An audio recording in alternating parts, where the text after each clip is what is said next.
Hi, my name is Kate, and here's a little bit about myself. I was diagnosed with non-Hodgkin's lymphoma almost 15 years ago after about a decade of going to doctors in all sorts of different specialties with symptoms that were kind of unexplainable. So I'm here to talk to you today a little bit about my journey to get diagnosed and how I've been living with non-Hodgkin's lymphoma for the last 15 years. Uh, I was diagnosed right after I had my appendix out. Before that, like I said, I had been going to doctors for years and years with unexplained pain, unexplained swollen lymph nodes. I was tired all the time. Um, it caused a lot of problems in my personal life and in my career. I was sick a lot. I ended up getting divorced in my late 20s, and about a year after my divorce, I was diagnosed with non-Hodgkin's lymphoma. So the type that I have is follicular non-Hodgkin's.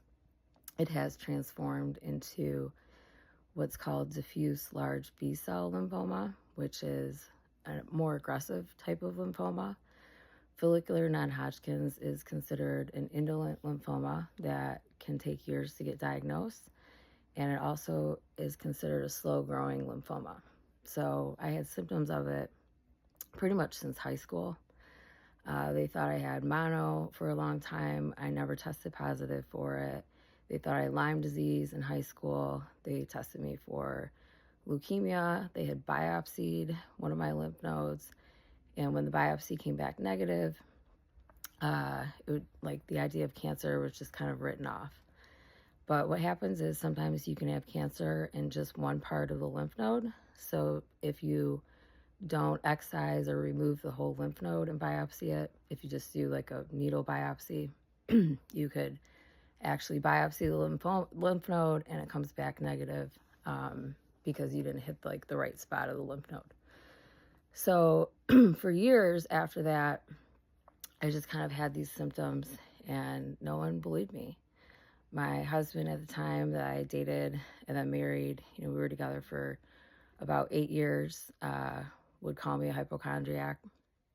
I would go from doctor to doctor, go to the ER. Like there were times my lymph nodes in my throat were so swollen I couldn't swallow. There were times, I was just so tired I couldn't get out of bed, so I would call in sick to work, and it was just this never-ending cycle. So how I got diagnosed was I had appendicitis, and funny enough, when I got diagnosed with appendicitis, that was another fight in the emergency room. So as I'm sure we'll talk about later, I'm just not very symptomatic. So, but I went to the hospital, the emergency room, had my appendix removed, and then there on the CAT scan, they did see enlarged lymph nodes in the groin area. And about 6 weeks after surgery, one of those lymph nodes became a very prominent tumor.